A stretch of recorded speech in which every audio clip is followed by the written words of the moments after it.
দেখুৱাম এটা স্বাস্থ্য কেন্দ্ৰ এই নেঘেৰিটিং যি প্ৰাথমিক স্বাস্থ্য কেন্দ্ৰ মই সঠিক দেখুৱাব নেঘেৰিটিং প্ৰাথমিক স্বাস্থ্য কেন্দ্ৰ এই স্বাস্থ্য কেন্দ্ৰটো এই যি ইয়াৰ বিল্ডিঙৰ কাম এই বিল্ডিঙৰ কাম সম্পূৰ্ণ হোৱা প্ৰায় 6 বছৰ হ'ল কিন্তু আজিও এই বিল্ডিংটো এই স্বাস্থ্য কেন্দ্ৰটো কিন্তু বাস্তৱত ব্যৱহাৰ নহল কিন্তু কিয় ব্যৱহাৰ নহল কি এক আচৰিত কথা আজি 6 বছৰে কিন্তু এনে ধৰণে এই যেটো স্বাস্থ্য কেন্দ্ৰ এনে পৰি আছে ইয়াত মই সঠিক দেখুৱাব ইয়াত এটা ডাঙৰ তলা ওলমি আছে 6 বছৰ ধৰি এটা তলা ওলমি আছে আৰু এই স্বাস্থ্য কেন্দ্ৰটোৰ সম্পূৰ্ণৰূপে আপোনালোকে দেখিছে যে জৰাজীৰ্ণ অৱস্থা এটা ভাঙি চিঙি এটা ধ্বংসৰ পথত কিয় এনে ধৰণৰ চৰকাৰী ধন অপচয় হৈছে এক প্ৰকাৰ চৰকাৰী ধন অপচয় হৈছে বুলি ক'লে মই সঠিক দেখাব ইয়াৰ চৌপাশে আপোনালোকে দেখা পাব ইয়াৰ যি চৌহদ আছে চৌহদত খুৰাৰ বটল আৱৰ্জনাই ভৰ্তি গৰু এক প্ৰকাৰ ক'ব লাগিব যে গৰু ছাগলীৰ আচলতে গোহালিলৈ ৰূপান্তৰ হৈছে বুলি ক'ব লাগিব এই স্বাস্থ্য কেন্দ্ৰটোক মই সঠিক অকমান কেমেৰাটো চাৰিওদিশে ঘূৰাই দিবলৈ কম আৰু ইয়াৰ ভিতৰৰ দৃশ্যটো আমি অকমান দেখুৱাবলৈ চেষ্টা কৰিম খিৰিকীয়েদি যেহেতু খিৰিকীৰ গ্লাছ সম্পূৰ্ণৰূপে ভঙা আৰু ইয়াৰ ভিতৰত আপোনালোকে দেখা পাইছে যে এনে ধৰণে কিছুমান বস্তু পৰি আছে এয়া আমি যি দেখা পাইছো এই হল আঁঠুৱা আৰু এনে ধৰণে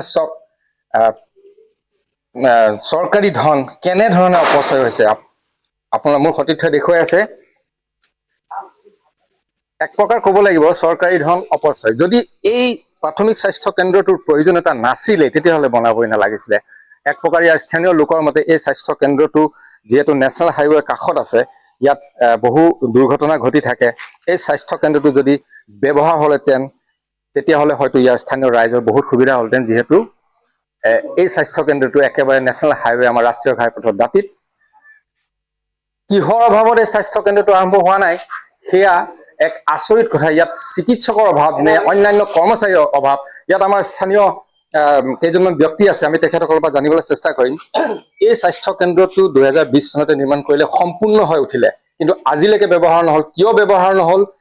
চিকিৎসকৰ অভাৱ নে কৰ্মচাৰীৰ অভাৱ নে অন্য কিবা কাৰণ আপুনি স্থানীয় লোক হিচাপে কি ক'ব নিশ্চিতভাৱে 2020 চনৰ পৰা 2026 চন পালেহি আৰু এটা চৰকাৰ চেঞ্জ হ'ল আৰু এটা নতুন চৰকাৰ গঠন হ'ল য'ত আকৌ হিমন্ত বিশ্ব শৰ্মা মুখ্যমন্ত্ৰী হ'ল আৰু নতুনকে দেৰগাঁও সমষ্টিৰ বিধায়কো আমি পালো কথা হ'ল সেই 2020 চনৰ পৰা আজিলৈকে আমি যিমান দূৰলৈকে জানো বা অৱগত হৈছো বা চৰকাৰক আমি কৈছো তেখেতসকলে কিন্তু এটা কথা কৈ থাকে সৌখিদিনাখনলৈকে স্বাস্থ্যমন্ত্ৰী দেৰগাঁৱত যেতিয়া আহিছিলে খুমটাইত তেতিয়া আমি কথাখিনি কওঁতে কৈছিলে যে ডক্টৰৰ অভাৱ আৰু ডক্টৰৰ অভাৱৰ ফলত বা কৰ্মচাৰীৰ অভাৱৰ ফলত তেখেতসকলে এই স্বাস্থ্য কেন্দ্ৰসমূহ মুকলি কৰিব পৰা নাই গতিকে আমি আহ্বান জনাওঁ অসমৰ মাননীয় মুখ্যমন্ত্ৰী মহোদয়ক তেখেতসকলে পদ উলিয়াওক ডক্টৰৰ ব্যৱস্থাটো কৰক আৰু অন্যান্য যিখিনি লেবৰেটৰী টেকনিচিয়ানকে ধৰি অন্যান্য ফাৰ্মাচিষ্টকে ধৰি যিখিনি কৰ্মচাৰীৰ প্ৰয়োজন আছে সেইখিনি ব্যৱস্থা কৰক আৰু নিশ্চিতভাৱে এই বাগান অঞ্চলবিলাকত বিশেষকৈ ৰঙামাটি নেঘেৰিটিং বা এই মিছামৰাত এনেকুৱা প্ৰাথমিক স্বাস্থ্য কেন্দ্ৰসমূহ অসম চাহ নিগমত বৰ্তমান বোকাহলা টি কোম্পানী এনেকুৱা 3খন বাগানত তেওঁলোকে কোটি কোটি টকাৰে নিৰ্মাণ কৰিলে কিন্তু সেই 3খন হস্পিটেল আজি আপোনালোক দেখিছে ইয়াত বান্দৰে বাস কৰি আছে আৰু বান্দৰে বাস কৰাৰ কাৰণে গৰু ছাগলী বাস কৰাৰ কাৰণে আজি চিলিঙৰ অৱস্থাটো এইটো হৈছে গতিকে ইমান কোটি টকীয়া এখন যদি ফুলদানি সজোৱা ধৰণে ইয়াত যদি বনাই থয় আমাৰ অসুবিধা হয় কাৰণ এই অঞ্চলত তেনেকুৱা আমাৰ স্বাস্থ্য কেন্দ্ৰ নথকাৰ কাৰণে আমাৰ মানুহখিনি যোৰহাট যাব লগা হয় যোৰহাটৰ ট্ৰিটমেণ্ট ল'ব লগা হয় নাহৰডঙাখনো আছে যদি নাহৰডঙাত পৰ্যাপ্ত পৰিমাণৰ ডক্টৰৰ বা অন্যান্য সা সামগ্ৰীৰ ব্যৱস্থাটো নাই আমি গোটেই বাগানৰ মানুহখিনি ইয়াত প্ৰায় 10,000 মানুহ এই হস্পিটেলটোৰ ওপৰত নিৰ্ভৰশীল আৰু ইয়াৰে আমি ধৰি লওক সেই ট্ৰিটমেণ্টখিনি কি পাওঁ আপুনি কি ভাবে চিকিৎসকৰ অভাৱ নেকি বাৰু মূল কাৰণটো কি হ'ব পাৰে নিশ্চিতভাৱে আজি যদি চৰকাৰে ডক্টৰ ইয়াত নিযুক্তি দিলেহেঁতেন ইয়াত যদি ফাৰ্মাচিষ্ট নিযুক্তি দিলেহেঁতেন এএনএম জিএনএম ইয়াত যদি নিযুক্তি দিলেহেঁতেন নিশ্চিতভাৱে আমি অসমত চাওক আপুনি বহু কেইখনমান এতিয়া মেডিকেল কলেজ আছে তাৰ পৰা প্ৰত্যেক বছৰে উত্তীৰ্ণ হৈ ওলাই আছে এমবিবিএছ ডক্টৰ তাৰ পিছতো অভাৱ হৈছে নে ডক্টৰ নিশ্চিতভাৱে তাৰ মাজতো কিন্তু বিধায়কজনৰো এটা সদিচ্ছা থাকিব লাগিব বিধায়কজনৰ সদিচ্ছা থাকিলে নিশ্চিতভাৱে আমি উপকৃত হ'ম কাৰণ মই সেই সময়তে ভৱেন ভৰালী আমি ইয়াত থকা যিসকল আছো আমি সেই সময়তে ভৱেন ভৰালী ডাঙৰীয়াক এই কথাখিনি অৱগত কৰিছিলো কোভিডৰ সময়ত এইটো কোভিড চেণ্টাৰ পাতিছিলে তেখেতসকলে নিজ চকুৰে চাই গৈছিল ডিচি মহোদয় ইয়াত আহিছিলে এতিয়া কথা হ'ল আমি 2020 চনত কোভিড চেণ্টাৰ ইয়াত কোভিড চেণ্টাৰ আছিলে এইখনৰ লগতে সন্মুখত থকা প্ৰাথমিক বিদ্যালয়খনো আছিলে কোভিড চেণ্টাৰ গতিকে সেই সময়ছোৱাৰ পৰা অসম চৰকাৰৰ বিভাগীয় কৰ্তৃপক্ষই চাই গৈছে গতিকে আমি আকৌ আহ্বান জনাওঁ যে ইয়াত সোনকালে ব্যৱস্থা গ্ৰহণ কৰিব লাগে যাতে চাহ শ্ৰমিকৰ লোকৰ লগতে অন্যান্য লোকসকলো স্বাস্থ্যৰ ক্ষেত্ৰত মানে স্বাস্থ্য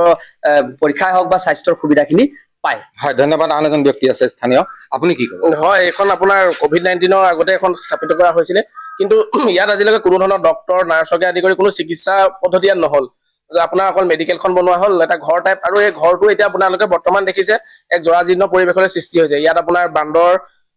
আপোনাৰ গৰু ছাগলী এনেধৰণৰ বাসস্থান হৈছে, আৰু প্ৰায় খিৰিকি চিৰিকি চব ভাঙি গৈছে বান্দৰৰ ফলত। যদিহে মেডিকেলখনত তেতিয়া যদি কৰ্মচাৰী নিযুক্ত হ'লহেঁতেন আজি এই পৰ্যায় নাপালেহেঁতেন, যিহেতু চৰকাৰে ইমানখিনি পইচা ব্যয় কৰি এখন মেডিকেল ইয়াত বনাইছে। পেচেণ্ট ৰখাও ব্যৱস্থা কৰিছিল নেকি? বেড আছে নেকি? সকলো আছে ইয়াত, আপোনাৰ গাইনীৰ কাৰণে এক্সট্ৰা ৰুম আছে, সকলো ৰেডিঅ'লজি ৰুম আছে, সকলো ব্যৱস্থা আছিলে। কিন্তু মেডিকেলখন কি দুখত অপেনিং নহ'ল তাৰ বিষয়ে আমি